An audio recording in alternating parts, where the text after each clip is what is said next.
Hello and welcome to The Birth of a New Dimension. My name is Aurora, and I will be your host for this next hour while I speak about consciousness, identity, connection to the divine, and the definition of self in terms of galactic presence. So let's begin with speaking about consciousness, because this is something that science has not effectively recognized and cannot effectively measure. So, for example, I have one friend who is an objective materialist, and they can only imagine their consciousness arising as the result of their neurology. And this is pretty much the objective materialistic scientific viewpoint that is promoted by this industrial and Western society within which we are submerged. It is the idea that consciousness can only exist if there is a sufficiently sophisticated system to be a house for it. Well, I will tell you that that is not truthful in my experience. In my experience, my consciousness was able to exist independent of my neurology. So I can say scientifically from the first person that this is information that I have experienced and culled, and I can report this from the first person, which is funny because I'm laughing, I'm making a little bit of a joke. It's what science is all about, observership. An observership of one's own consciousness in transit between physical bodies. How very interesting, right? So the idea here is, I'm saying to you as a walk-in, P.S., good morning, I'm a walk-in. So in case you're new to my radio broadcast or my artwork or my online course, Lessons for Full Spectrum Humans, or any of the information that I share, I am a walk-in. I, as consciousness, came into this body when the body was chronologically age 27, and when the previous occupant, the previous temporal ego, had died and been unmade. So I think I've spoken about this in previous broadcasts, that now, within the past 14 years or so, people are able to walk in without circumstances of such extreme duress. So I've met other people who describe themselves as walk-ins, and not all of them had to go through either a death experience or a near-death experience or a cessation of body life processes or even any kind of trauma. I know one person who simply made an agreement that their old temporal personality wanted to leave and walk out. They were in deep depression and despair, and that allowed a new consciousness to come in. However, my experience was one of deep turmoil. It was part of an interdimensional battle. So when I speak about these types of battles, again, they're not battles that are fought with bombs and lasers and projectile weapons. I laugh heartily at movies like Jupiter Ascending, which merely project the third-dimensional challenges and value system and desires onto the hyperdimensional realm. And the idea that extraterrestrial and extra-dimensional beings would fight their battles by building big bombs and dropping them on each other, or making big laser cannons, or shooting each other in space. In my understanding, it isn't done like that. That's not what happens. These are battles of consciousness, and the closest allegory we have in the third dimension is going to court, litigation. When you go to court, you fight for your values, you fight for your belief system. You come with a rational set of explanations or a premise, and then you defend that premise. Well, this is how battle is fought in the hyperspace realm. A belief system is a structure, much like a piece of geometry or a polygon, and different structures are pitted against one another to see which structure has structural integrity. Structural integrity means it doesn't break. Like if you drop an egg from a height, it has structural integrity. It doesn't break. You can say, but Aurora, I have dropped eggs many times and they have broken. What I'm trying to say is that the structure of an eggshell was developed over many, many thousands of years, because that is the shape that is least likely to break. It distributes the forces evenly and helps the egg not to break. Battle in the hyperdimensional realm is the equivalent of saying whose shape is stronger. And it also includes size and velocity and magnitude of energy. And you are able to contain more energy if you have more structural integrity. I could say the allegory is like an electrical system where if your wires are built well and they are nice and fat, they're not too skinny, that they can contain many, many flowing electrons. But it's more than that. This has to do with the harmonic structure of the cosmos. So if you click on, first of all, if you go to the Birth of a New Dimension UCY page, the homepage for this radio show, you will find at the far left of the screen, first of all of the show archives, and you will also find a link to the Facebook page for Birth of a New Dimension. And I have linked several of my pieces of artwork and drawings there, so you can click on them in order to see what I am talking about. Because I like to say that most of the time I'm an artist. I paint with a paintbrush or draw with a pencil. I'm a very visually oriented person.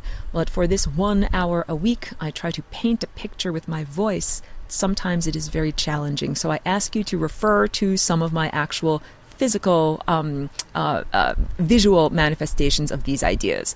If you check out those paintings, you will see this repeated pattern. So the pattern contains not only elements of proportion, nested proportion, and those proportions I arrived at by direct observation. Again, I'm such a scientist that is not really a scientist. I looked within. I attenuated using my third eye. My third eye is the energetic manifestation that grows out from my pineal gland and is part of my field of my body. And I'm able to extend or project or attenuate, reach out for information with my attention. And I used myself as a template. I reached out for information. I said, how are these chakras structured? And I understood that it is a harmonic structure. Harmonics in music is the understanding that each note has notes within notes. So a note is determined by a wavelength, and within that wavelength, if we say a wavelength has the length of 12 units, that note, or the fundamental, also has sub-notes within it. These are overtones, and those overtones happen according to this nodal, according to nodes structure, so that's N-O-D-A-L, and nodes are where waves cross. So you can imagine that 2 6-inch circles could fit within one 12-inch circle, and that there's a central node at the center of the 12-inch circle where those 2 6-inch circles or little wavelets cross, all right? So that harmonic proportion is the basic one. It's understanding red and orange. Red is the 12-inch circle, and orange is the 6-inch circle. And the harmonic structure keeps on dividing. We divide that 12-inch circle by 2, by 3, by 4, by 5, by 6, and by 7. And each time we do that, we move up the ladder of the spectrum.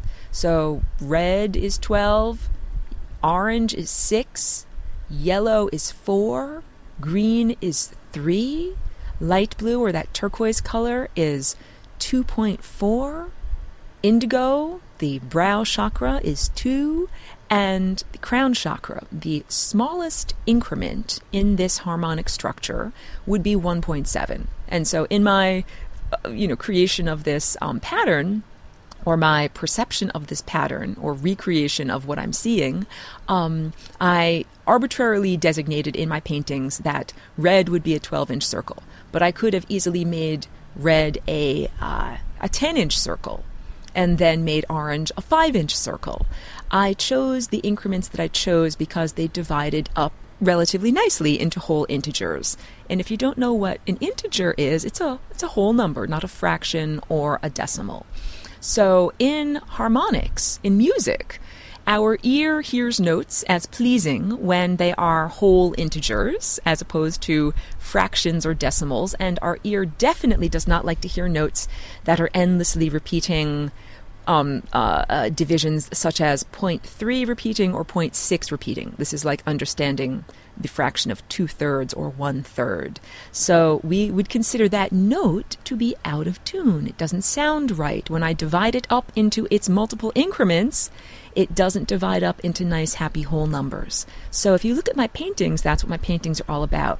The circles that fit within other circles must fit perfectly. Their edges must touch tangentially. They can't hang over the edge or be under a little bit. So if we were using hem length as an analogy here, the skirt cannot be so long that it's down to the ground and beyond, and it cannot be so short that it's showing too much ankle. It has to be just the right length. So when we hear notes that are pleasing in harmonics, it's understanding that the waveforms fit within each other perfectly. And it is my understanding that this harmonic structure of the cosmos is God. It is the expression of higher intelligence. So instead of personifying God and saying that God is a deity, God is a being, God is a person that makes things happen, my current understanding is that this abstract pattern is God, and that when it is applied to molecules in the physical realm, it yields life. Physical life that we recognize as biological organic life around us. So if we took a pile of amino acids and the potential for life, like just a pile of goo, and we applied this harmonic structure to it, we would end up with an organism, a beautiful single-celled or multicellular organism. It's like saying that if you want physical life, you have to conform to this, I want to call it a geometric pattern because that's the word that you're familiar with. But in my work, I do not use the word geometry to speak about these shapes that are higher dimensional, because the word geometry is based in geo. It means earth measuring. And it actually is derived from when humans first began to create formalized agriculture, they had to divide up their land so that everyone could divide their crops equally. So this is the beginning of the Pythagorean theorem, even though Pythagoras wasn't invented yet, or hadn't been created yet, and hadn't invented his theorem yet. But basically they used a string and sticks to divide up farmland into equilateral triangles, and this helped people to get equal crops, all right? But that's geometry. Geometry means let's divide up our farms so we can divide our agriculture products equally. Geometry is not a word that applies well to the hyperspace realm. So let's talk about a harmonic language instead. And harmonics is good in terms of defining this because it's not just a language of light. Many people have called it the language of light. However, it is a language of both light and sound and vibration. So we are understanding also that this is a cosmic interdimensional language, a language that can be spoken by beings of a variety of forms, places, and speeds. Now you can also ask, because I can almost hear you telepathically asking, Aurora, what are you talking about? What do you mean by speeds? So I'm saying that not everybody is moving at the same rate. I am wearing a physical body. My physical body is comprised of matter. Matter is light that has the privilege of going slower than 186,000 miles per second. All right? I am also moving through time. So I'm moving at a particular rate through time.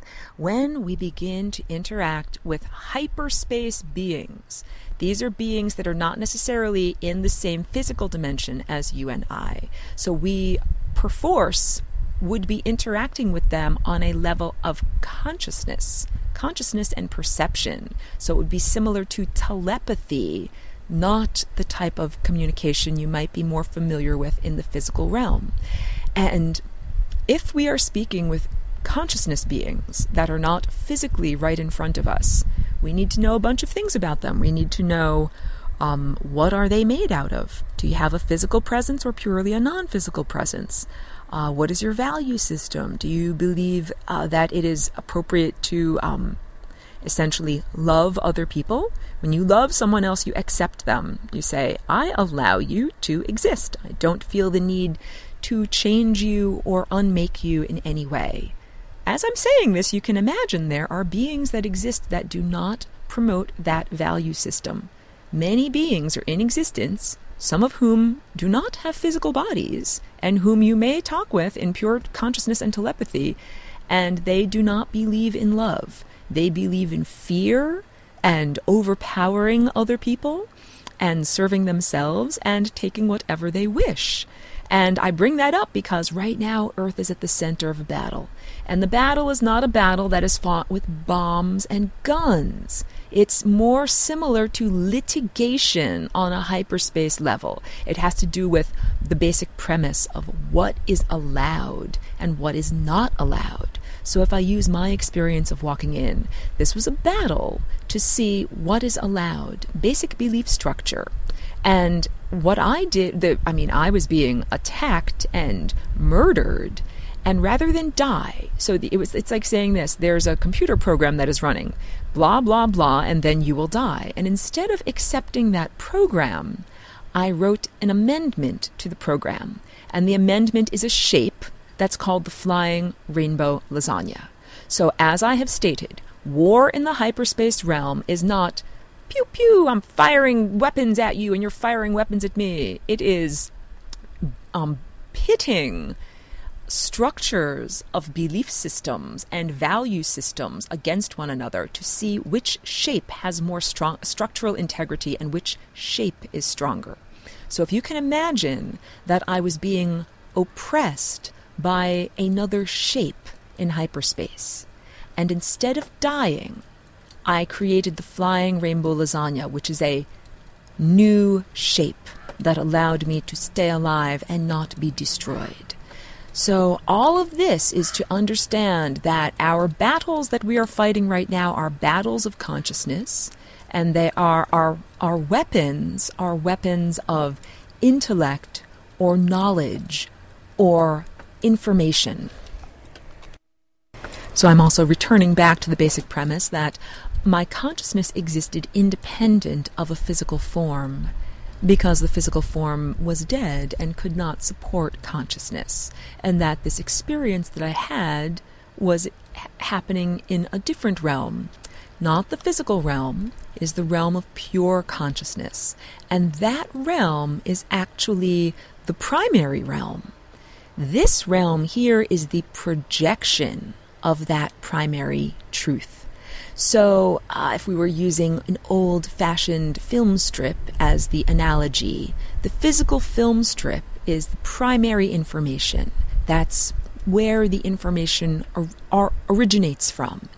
And when light is passed through that film, it is projected onto a screen. But you can't hold the projection. You try to touch it, it is not material. It emanates from the primary film, from the primary source. So that is consciousness. That is also this physical realm. Our physical experience is the projection that emanates from a world of pure consciousness. This is backwards to what science states. Science states that if you have enough neurons, eventually smartness will arise out of it, and then you will be able to look around and understand your surroundings. Science cannot imagine or understand that smartness or perception or a sense of self can exist independent of having a neurological system to house that consciousness.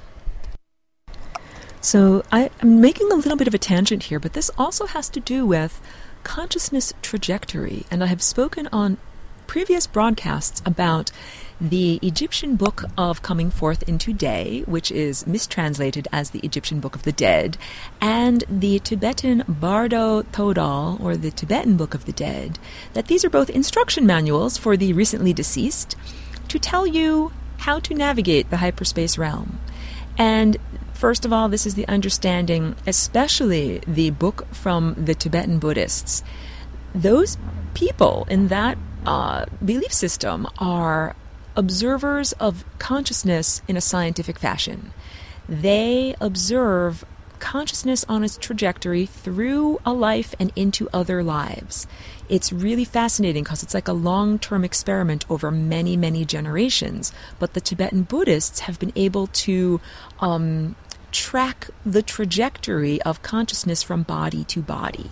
This is how we can understand the idea of like the Karmapa. He is the 17th incarnation of a particular entity. This entity continues to incarnate into different bodies, and it's like when lamas return, when there is a very high teacher that returns, and they will subject the prospective new container to tests and say, which one of these things used to be yours in a past life? I know that you're understanding and connecting with what I'm speaking about. So the Tibetan Buddhists have done research in the field over many hundreds of years. They have good information about attainment, literal, like a map and tips of the trade of how to navigate the afterlife, which is analogous to the hyperspace realm. So afterlife for beings that are biological beings, because it is after your life. But let us say that you've never had a life. Let us say that you have never gotten enough organic goo together and gotten it to conform to the harmonic structure of the cosmos called God, and then came down and inhabited it in the physical realm, the third dimensional and fourth dimensional realm here, then you have never had a life. Remember, I have defined life as physical matter that conforms to this godly harmonic structure. To put it in clearer terms, if your chakras either go out of alignment or do not have enough energy to maintain their spin, then your physical body no longer has life. You still have a physical body, but it doesn't move or walk or talk or have neurological or biological processes. So this is tough because science can certainly say we either have a body that is animated and walking around, or we have a body that isn't, and it's dead, and it just sits there and doesn't do anything other than decompose. But science doesn't recognize the difference between those two states. And the difference is whether or not you are conforming to the harmonic structure of the cosmos. And that when you conform, I mean in every single level, your chakras or non-physical energy centers need to be spinning in a particular pattern, and your mind / consciousness / awareness, or your spirit or your soul, also has to be thinking and perceiving in the right way, and has to have a belief system and a value system that is structured in accordance with this higher dimensional law. If your value system is not structured in accordance with this higher dimensional law, no offense, but you cannot support life. So this is also how we can understand the balance of life in our biosphere, the thin coating of organic life on Earth's surface. In order for all of these organisms to continue to be alive, they have to act together harmoniously.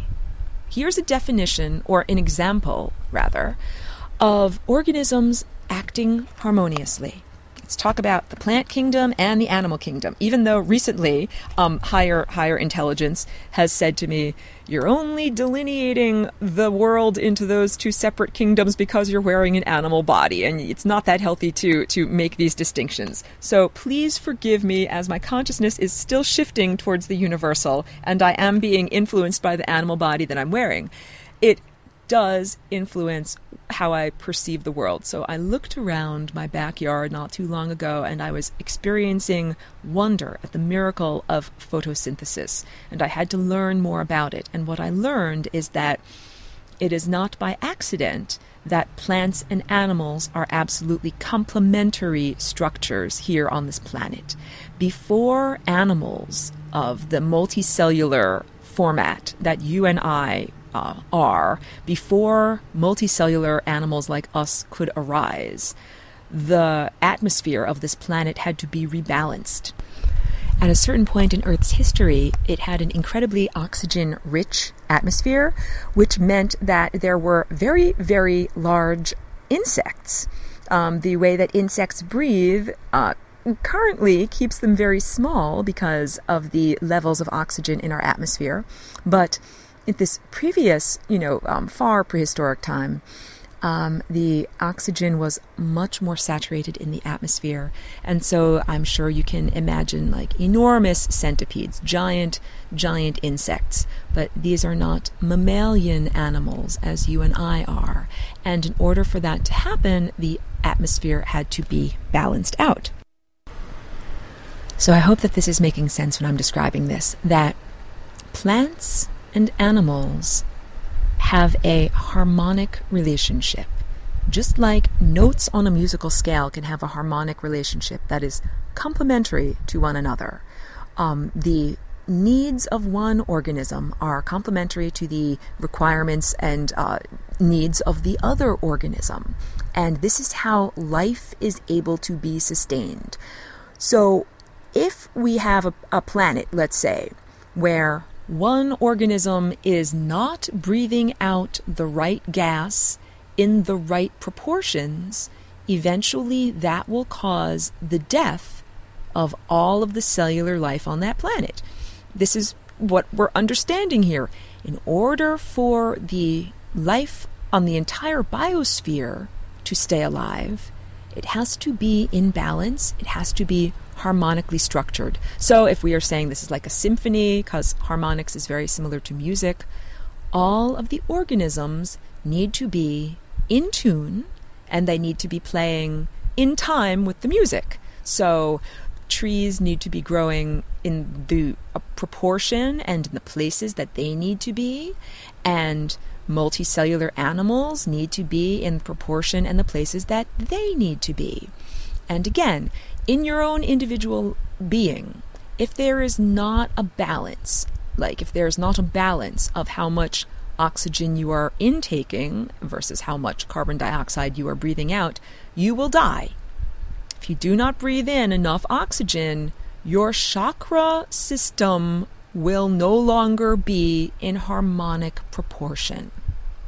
This is a new way of thinking about things. It's like saying you lose your life not because you don't have enough physical molecules of oxygen in your body, but because you are part of a contract of keeping the biosphere alive.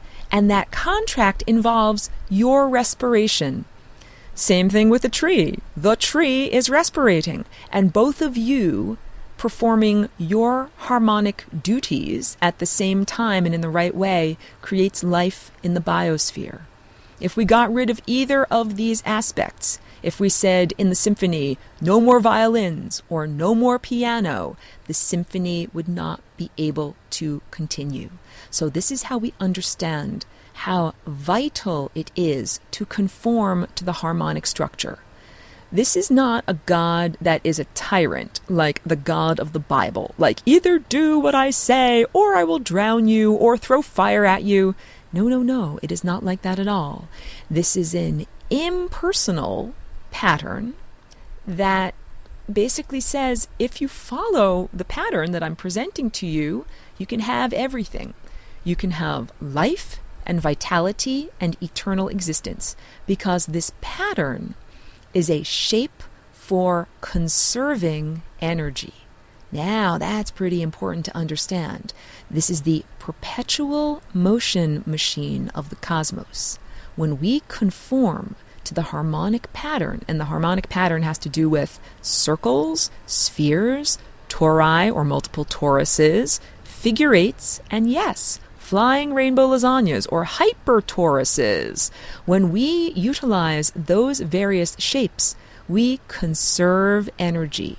We do not experience entropy or the frittering away or a loss of energy due to friction or, let's say, not having a sealed system. But our system has to be slightly porous, because if it were a perfect system that never had any energy leave it and never had any energy enter it, it would not be a viable and strong structure. What I just described, I'm going to describe that again, a closed system, even if it is perfectly structured, like the most perfect genius design ever, if you have the parameters set so that Energy can never leave.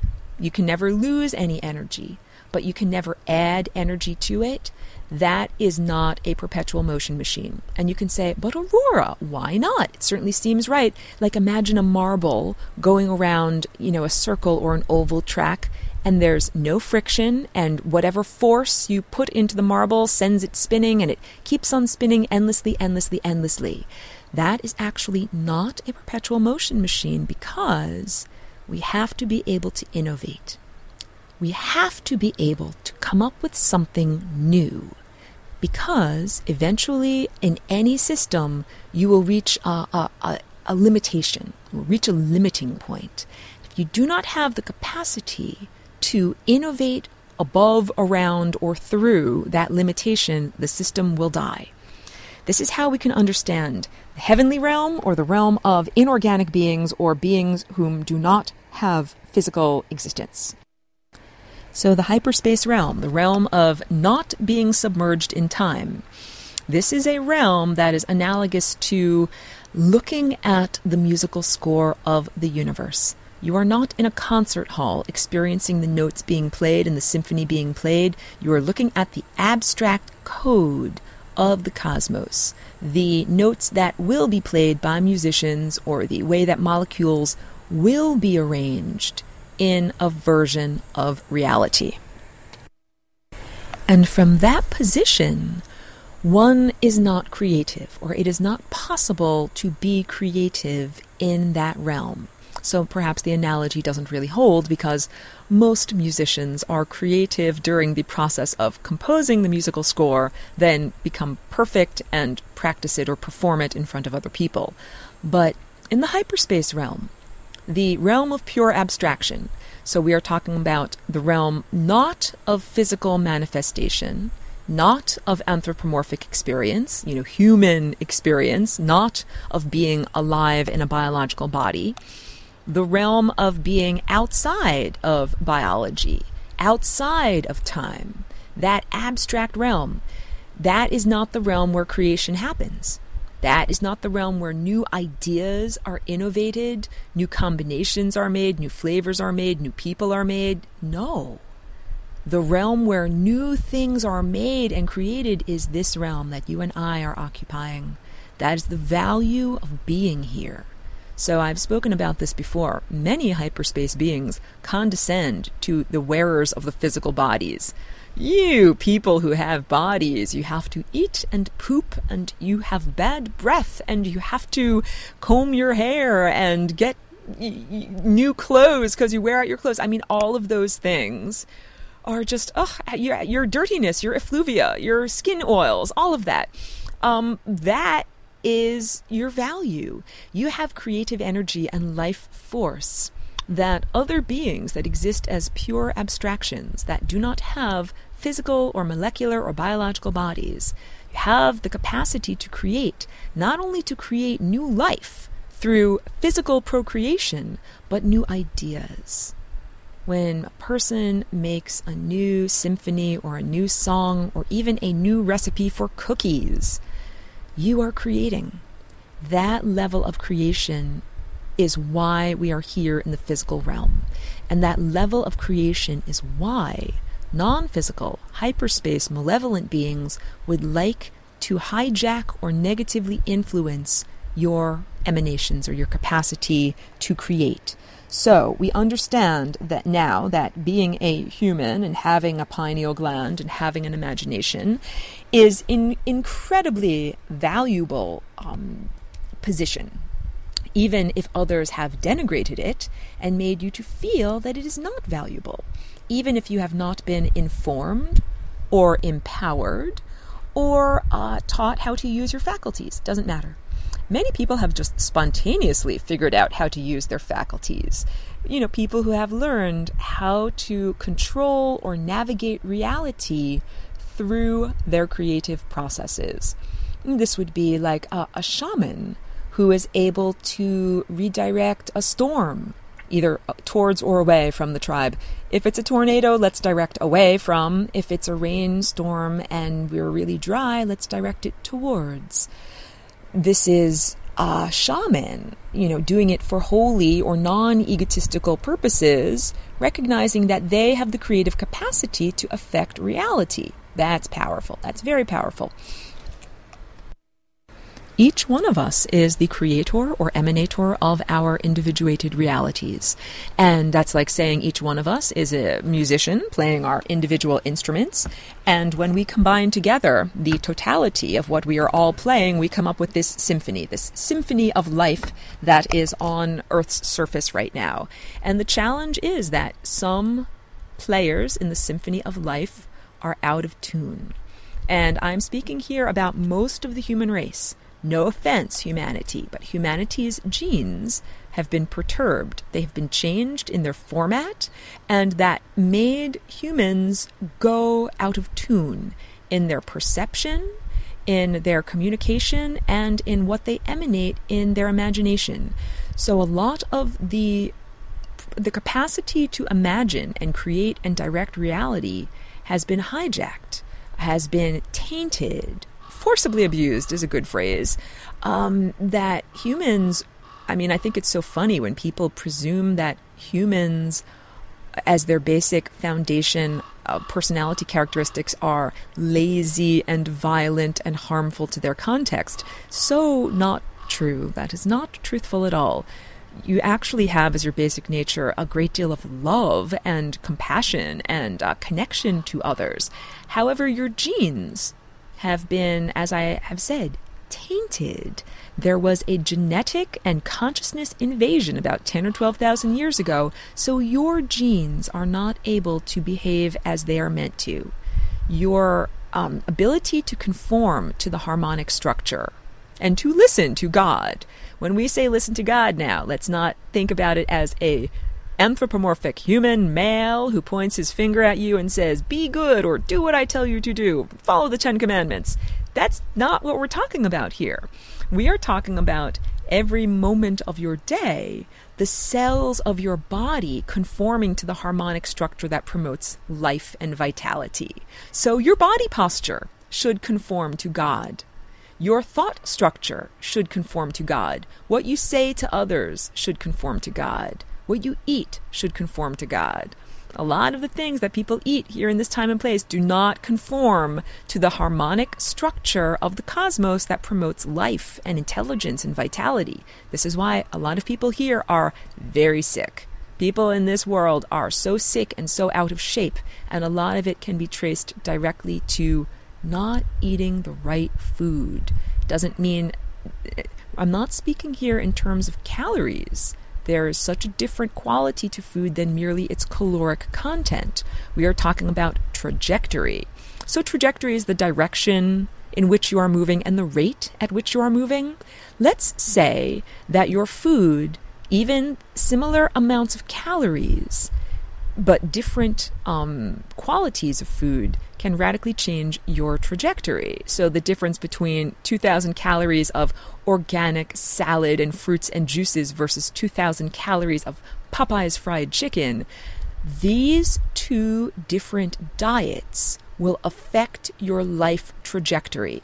The fruits and vegetables and smoothies, same calories, will cause your trajectory to go towards health and vitality and activity and having muscle fibers that work and continued life. And the 2,000 calories of Popeye's fried chicken will cause your harmonic structure to devolve, to go out of shape, to go out of its nested proportions, and to go away from health and vitality.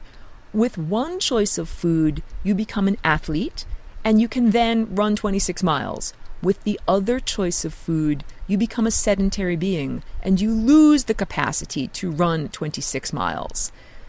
It is against God to become less vital. And when I'm saying God here, I hope you don't think that I am becoming a religious megalomaniac. I am trying to restructure your thought system about what God is. God is not an anthropomorphic being that is telling you what to do. And that is also angry and capricious, a loser. We're talking about God being a pattern for life. When you conform to the pattern, you live, and you live well. And when you do not conform to the pattern, you die. But first you become diseased so that you have a little bit of leeway. You're like, oh, I'm not doing that good. I'm not doing that good. Maybe I should change. Maybe instead of eating 2,000 calories a day of nothing but fried chicken, maybe I should change. And this is what disease does for us. It gives us a symptom, and it says, if you do not change, something is going to happen. It's understanding that your trajectory is heading towards a brick wall. And if you don't change your trajectory, you're going to hit that brick wall. And the brick wall is called death. It is a flowing membrane, a sheet of energy, much like a waterfall is a sheet of energy, and it is a meniscus, or a slight thickening of the surface tension of one level of density regarding another level of density. So we are here in the third dimension, this level of density, and we're experiencing the fourth dimension, the flow of time. However, the membrane of death is the boundary or the barrier between this level of density and the next level of density, where we go after death, or where we came from before death. The challenge is navigating the interstices, that membrane, and that is what the Egyptian Book of Coming Forth into Day and the Tibetan Bardo Todal, that is what they are all about. The Tibetans, originally incepted by Padmasambhava, who was a lotus-born individual. He did not get born through a human male and female procreation. He arose spontaneously and came here in order to bring information about how humans can better conform to the harmonic Padmasambhava structure codified his understandings in the cosmos into a set of practices, and eventually is the person who wrote the Tibetan Book of the Dead. And it was considered to be incendiary information. When he wrote it down, he thought, this is too much. I'm going to have to make this a secret. So for a very long time, the information was held as a proprietary secret of the Tibetans of the Far East. But in the 20th century, all of these quote-unquote secrets or vestigial information that has been kept alive by various mystery schools has come to the forefront. So these pieces of information had to be secreted away from those beings who wished to sanitize it from the human consciousness in order to disempower you on your journey, in order to make it more difficult for you to know how to navigate the hyperspace realm when you no longer have a physical body. In the 20th century, a couple of amazing things happened. Not only, so in the 1500s, when the conquistadors came, they found the Mayan or South and Central American cultures, and they obliterated them not only with religious teachings and with disease, but they intentionally burned and it took away all of the written materials that were the Mayan understanding of cosmology. And it wasn't until World War II when a copy of one of the codexes that had been burned was, because of the war and libraries in Germany being burned, that codex was found and was able to begin to be translated. So basically, information from the ancient Mayans was held untranslated for about 500 years and was not able to even begin to be unlocked until about the 1980s, when a very intelligent researcher started to crack those codes. So we're talking about how these pieces of information, these little crucial tidbits, were held in trust for us for this moment now.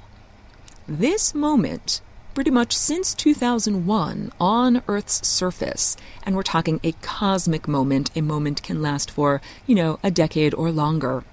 But this moment of consciousness is about unlocking all of the secrets, putting together all of the puzzle pieces from ancient Egypt, the ancient Maya, the Tibetan Buddhists, and all of these other shamanic and Gnostic teachers to be able to put together a comprehensive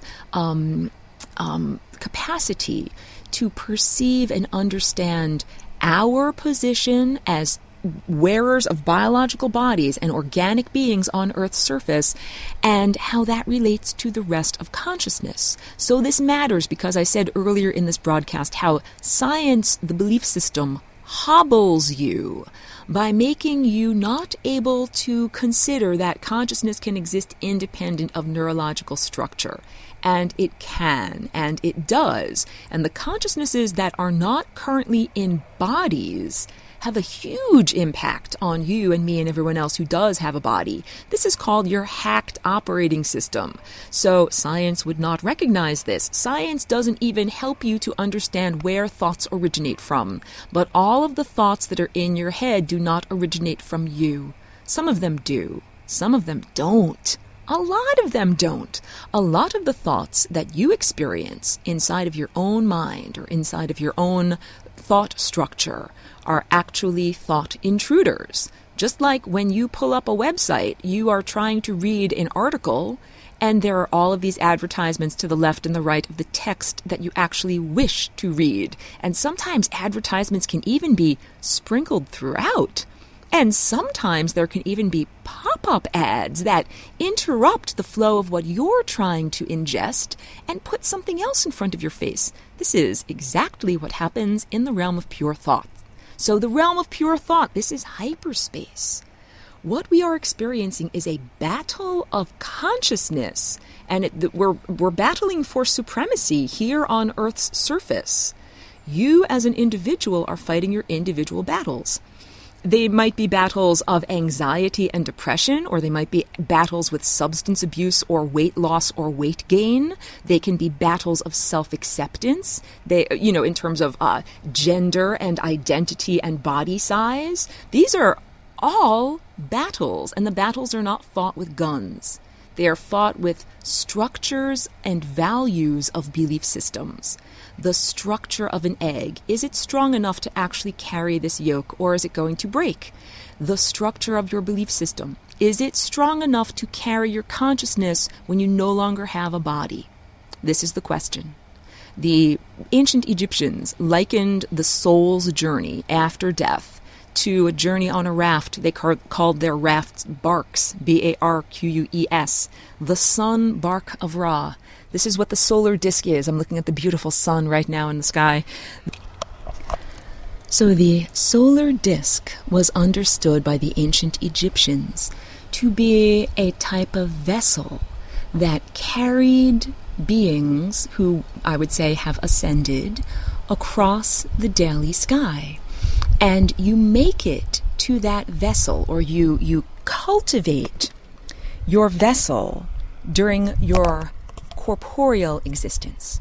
So during your life in the body, you cultivate your belief system, you learn your values, you cultivate your mind, you cultivate your capacity to meditate.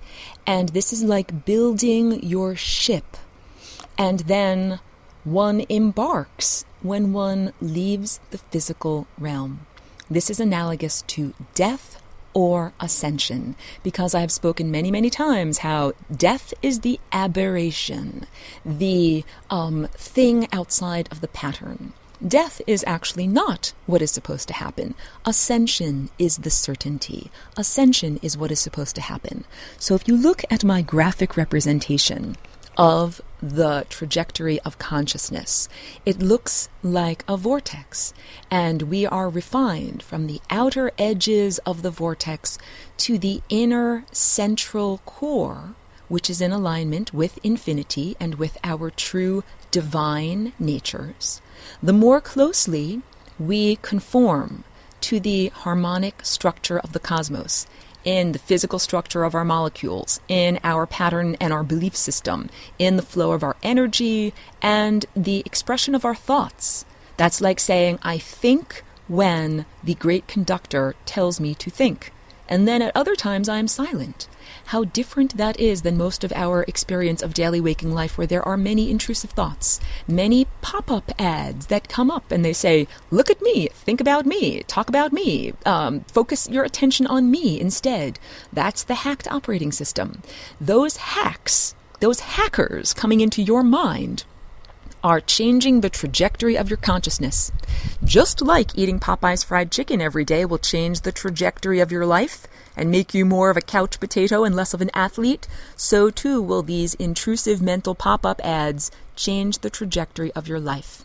Except here's the problem. It is not consensual. You choose what you put into your mouth. We do not choose to have these mental pop-up ads come up. Unless, of course, we install a pop-up blocker. And this is what we begin to do when we cultivate our minds and our consciousness. We begin to utilize the Merkaba. We begin to practice meditation and mindfulness and raising our vibration to the vibration of unconditional love. Aurora, what does that mean? That sounds like a bunch of new age hoo-ha. Unconditional love is literally a tone. And your non-physical body is always making a tone, just like Earth has the Schumann resonance, the tone that is made by energy as it is bouncing back and forth between the surface, the land of Earth, and the ionosphere of Earth. You also have a resonant frequency of your being. And when you raise the frequency of that being to be in alignment with unconditional love, which is a frequency of the cosmos, I will tell you it is 528 hertz, and it is the frequency of photosynthesis. When you see plants in a field, and they are creating this beautiful green color, they are literally in divine lovemaking and communion with the sun.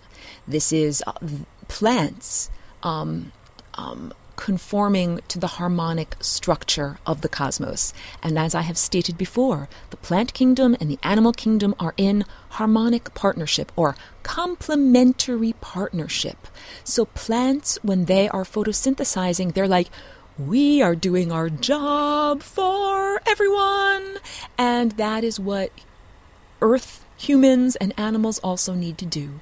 Humans need to conform to the structure, the harmonic structure of the cosmos and do our jobs. Our jobs is to ingest oxygen and breathe out carbon dioxide and to currently utilize food as our fuel and to think the right thoughts and emanate the right thoughts. We are painters of reality and we are constantly sending out our paintings and our emanations. This is very, very different than the experience of being a hyperspace being in the hyperspace realm.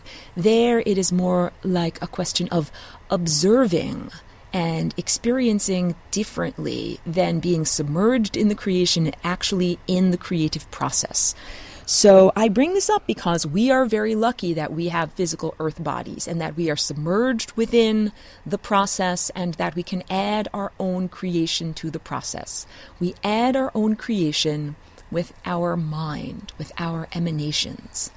Every time you think, you are adding to the creation. And this is troubling because a lot of people don't control their thoughts. So no offense, but many people are like out of tune singers making the rest of the musicians not sound that good.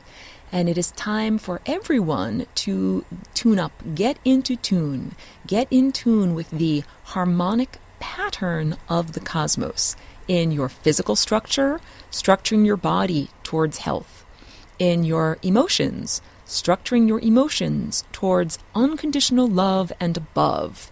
This means not gravitating towards or embracing the emotions of anger, sadness, hatred, sorrow, grief, jealousy, and the possessiveness that many people mistake for true love. Those are lower vibration emotions, they are denser emotions, and focusing on them is pretty much the opposite of the trajectory that you would wish if you wish to be aligning with your own ascension timeline. You align with your ascension timeline when you cultivate your body to be in alignment with the harmonic structure of the pattern of the cosmos. Same thing with your thoughts, same thing with your emanations. This is called cultivating your ship for when it is time to embark. And that is what is coming up very soon. People are afraid. People are afraid because a lot of people haven't been making their vessels. People haven't been preparing themselves for the embarkation. But that is what is happening at this historical moment. And as I stated earlier, a moment doesn't just happen in 1 second, literally. A moment can extend for decades. So we are here, let's say, within this lifetime of transition from a purely physical existence into a semi-corporeal existence, away from the limitations of objective materialism, away from the limitations of the belief system that says, I only believe in what I perceive with my 5 physical senses, because those 5 physical senses do a good job of perceiving the physical realm, but they are not adequate for perceiving the non-physical or hyperspace realm. And it is necessary to cultivate your other senses to do that. Ask me, Aurora, what are those other senses? Well, you could say you have 360 other senses, or imagine you are like a circle or a sphere, and that you sense with tendrils or emanations that emanate out from you as a center and expand outward around you like a bubble. It's a different form of perception. And one's emanations, your thought emanations, this is what your senses are made out of. So we're almost at the end of this broadcast. I hope that you will return again. Every time that I do one of these radio broadcasts, the intention is to pave the way or prepare the garden for the planting of seeds of the new dimension that we will be experiencing. So we are exiting the realm of hard-edged materialism, because matter is no longer going to be just matter. Matter is going to be intelligently directed matter that is imbued with spirit and consciousness. This is the difference between something that is inert and does not have self-volition and something that is self-aware and has volition. And so our bodies are the first thing that is changing. Your body is not just an inert thing that you wear or utilize. Your body is an immediate divine expression of your thoughts and your mentality and your values and your belief system. If you change your thoughts and what you believe, your body changes instantaneously.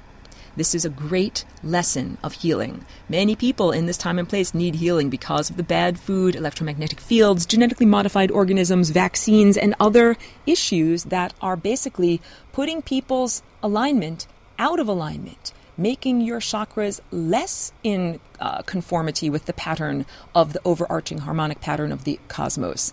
And this is what causes disease. So, mental clarity. Really, in order to reach a state of total health and vitality, we need to cultivate mental clarity. Please join me again next week, where we will continue to prepare for the birth of a new dimension.